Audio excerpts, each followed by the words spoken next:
This sourdough starter troubleshooting video will cover the following 8 segments. Segment 1, a Hooch liquid layer on top. Segment 2, revive an old neglected starter. Segment 3, a brand new starter that has rapidly doubled, then appears to crash and die. Segment 4, a starter that is struggling to double. Segment 5, a water imbalance liquid layer. Segment 6, a brownish or gray layer. Segment 7, a white powdery layer. And lastly, Segment 8, mold and other bad things. Chapters are provided so you can jump to the section that you want to see first. However, many sections are codependent, so I do recommend watching the video all the way through as to avoid asking questions in the comments section that are already answered here in the video. We've got a lot to cover, so let's get started.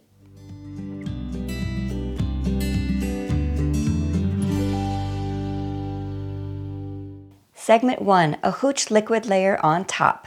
When the microbes have plenty to eat, they are active. Signs of this activity are bubbles and the rising of the starter as a result of CO2 or carbon dioxide gases forming. When the microbes have consumed all the available food in the flour, their activity will diminish. Signs of this diminishment will be fewer bubbles and the starter will begin to fall rather than rise due to less CO2 gases being formed. When the yeasts go hungry, a liquid layer like this can form on the top of a starter. It's called hooch and it's harmless. Hooch is the yeast's alcohol byproduct as a result of them running out of food. You see hooch? That means your starter is hungry and it needs to be fed more flour. Now that we know what hooch is, I'm going to cover 2 scenarios.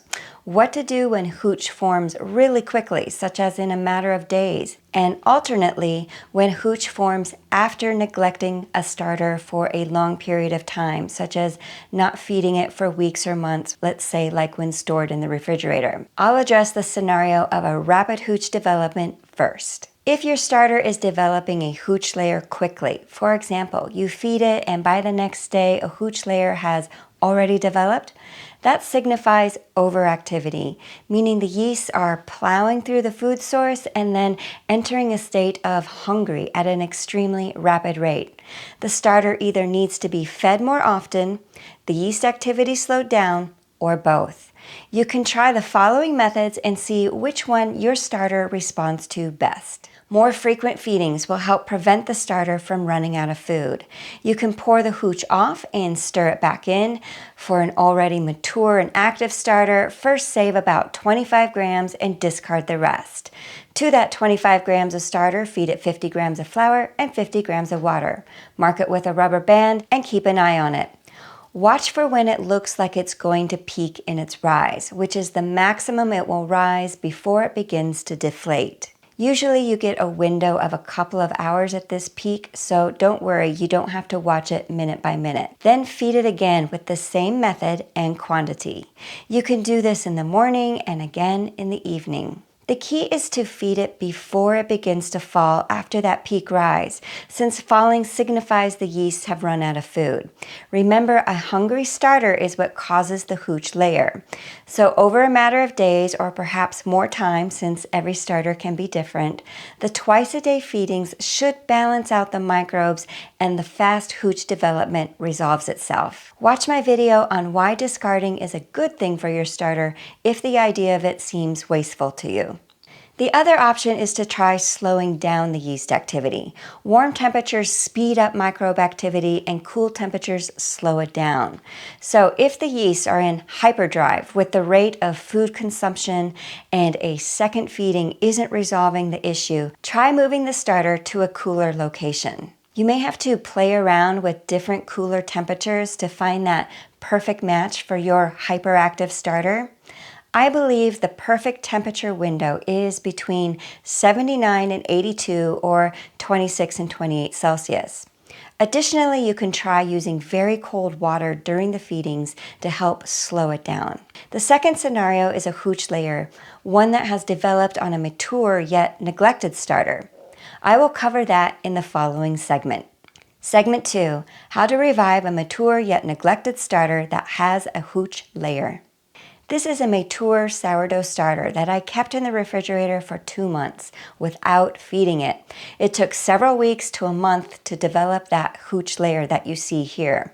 The color of the hooch can vary from gray, brown, or purplish, depending on the type of flour. The consistency of the hooch can be watery or syrupy. If you put your nose to the jar, you may smell a whiff of alcohol. Since this starter hasn't been fed in months, it may look dead. The good news is, it's not. However, it is hibernating, but can be awakened and revived with a series of feedings and moving it to a warmer environment. Here's what to do. Pour off the top layer of the hooch, then discard at least half of the starter and leave about this much. No exact measurement is needed at this point, but I'd say this is around 25 to 30 grams. Now give the neglected starter its first feeding in many weeks or months by adding 50 grams of flour and 50 grams of water. I really should have transferred this to a fresh jar, but I didn't. It's fine, but if this is you, I do recommend transferring to a clean jar. You want a thick pancake batter consistency. This may mean that you need to either add a little less water or a little more water than what I've done here. Be flexible with your mindset since every flour can absorb water differently, creating a varying need of water which can be more or less than what your starter recipe calls for. Cover the jar with a breathable lid and mark the starter height with a rubber band. The next day, after only one feeding, the microbes are waking back up, eating away at that new flour, and it's already showing some rise. For day 2, I'm going to do the exact same thing. Transfer 25 to 30 grams of the starter to a fresh jar, feed it 50 grams of flour and water, and look at this, on day 2, we already see a doubling. I'm going to do this one more day to continue strengthening the starter before I bake with it. Here it is after the day 3 feeding, completely resurrected and ready to bake with. But depending on your neglected starter, 3 daily feedings may not be enough. Every starter is different, so it may take yours 4, 5, or 6 feedings before it's strong enough to bake with. A strong starter will produce better bread results, so taking the extra day or more of these feedings will be worth it. So have patience, don't give up on it without putting effort in. Yeast and bacteria are designed to be survivors, so the starter will come back. If you download my sourdough starter guide, I provide the same step-by-step instructions that I've covered here under the section called How to Supercharge a Starter. Additionally, if you're wondering why discards are necessary, please watch this video where I provide the answer. You'll find a link in the description. Segment 3, a brand new starter that has rapidly doubled, then appears to crash and die. We covered a hyperactive starter in the previous section, however, that was for a mature starter. This segment is specific to a brand new starter. Think of someone who already knows how to ride a bike compared to learning to ride a bike. A mature starter is like the person who knows how to ride a bike. They're well balanced and consistent in their ability. Contrastly, someone learning to ride a bike doesn't have their balance established yet, and their ability can just be all over the place. This is like a brand new starter on its way to maturity. I recommend continuing with the feeding schedule you're following even after the crash. It may appear dead, but it's not.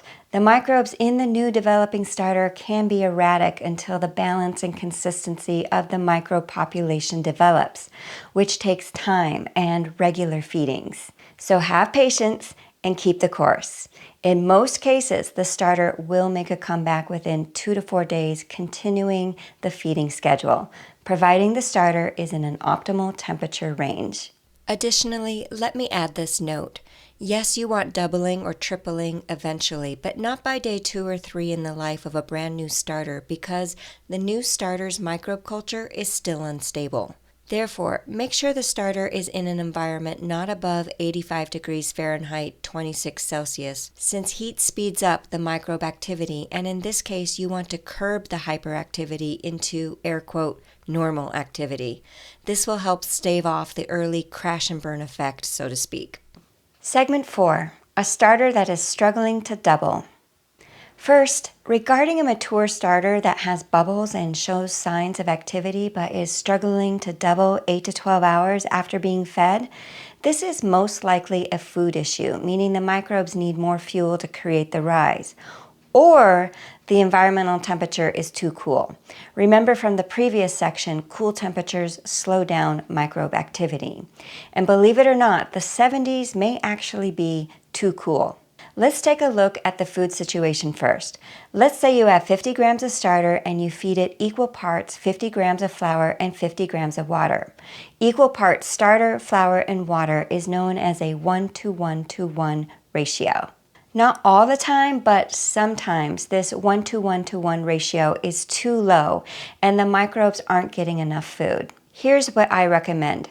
Use a 1:2:2 ratio instead, which means however much starter you're using, double the flour and water measurement. Examples being 25 grams of starter to 50 grams flour and water, or 100 grams of starter to 200 grams flour and 200 grams water. Depending on your starter, one feeding like this may produce the doubling results right away, or it may take 2 or 3 1:2:2 feedings. Additionally, make sure that your starter is in a nice warm environment, optimally a window between 79 and 82 or 26 and 28 Celsius. Temperatures lower than that could be the culprit of the problem. Remember though, don't go too warm or it will just swing the pendulum the other way and simply cause a different problem altogether. Overall, for an underactive, mature starter, extra food with warm temps should improve the microbe activity within 1 to 3 days. P.S. When feeding the starter, use warm water rather than cold water if it's struggling to activate. Also consider the water source, especially if you're using municipal water, since municipal water has a chemical profile that varies from town to town or city to city. One town may use a higher percentage of chlorine than another town, or one city may use chloramine instead of chlorine. This variability of water is why some people don't have any problems using tap water with sourdough or vegetable fermentation, while other people do. So if you suspect your water source, try using bottled water or water that is run through a quality filtration system.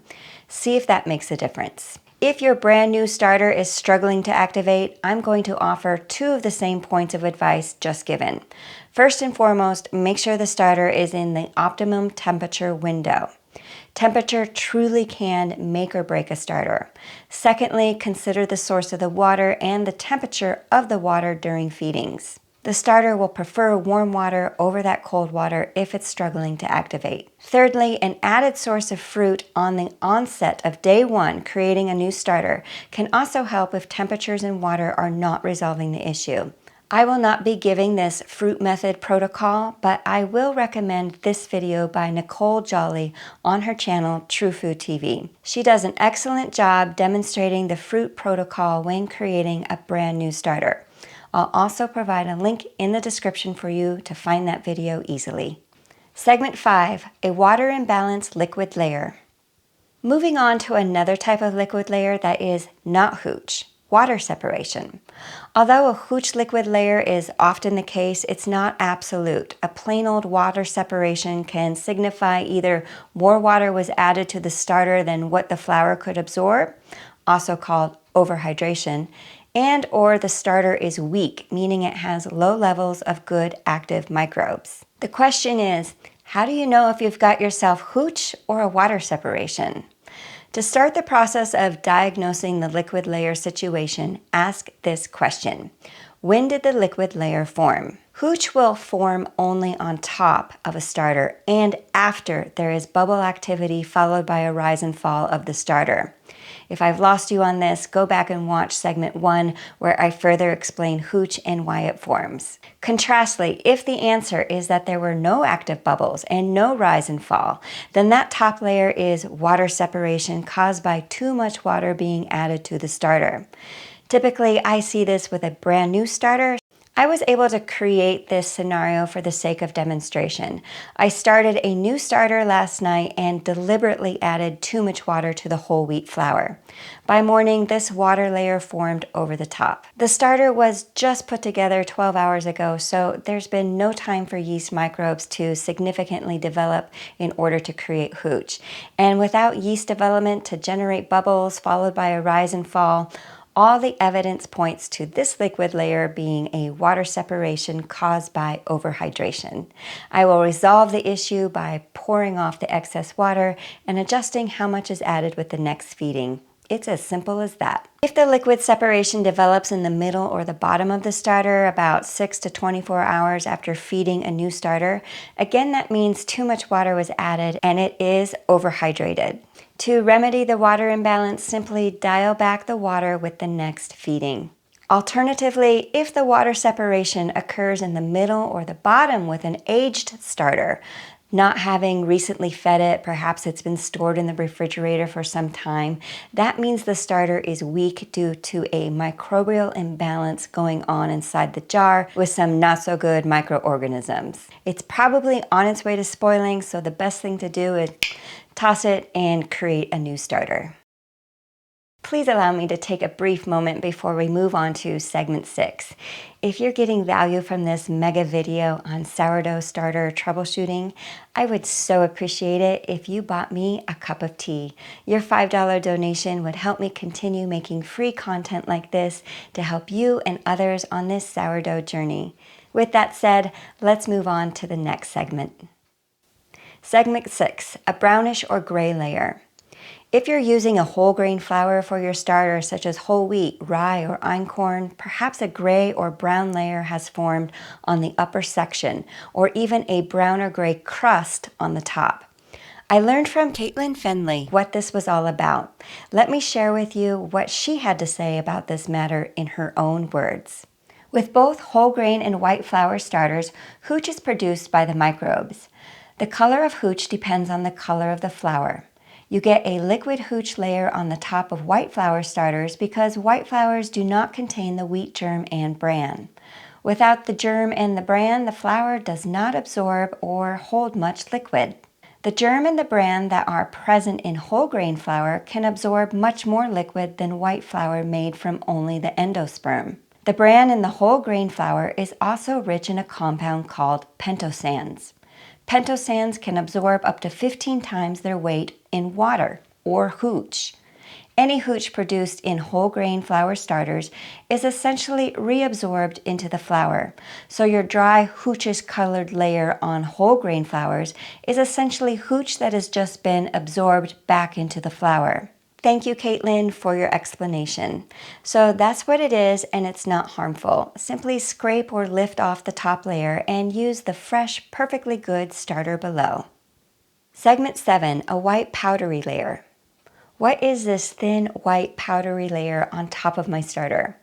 This is a 7-day-old rye starter, and that thin white top layer is not mold, rather it's calm yeast.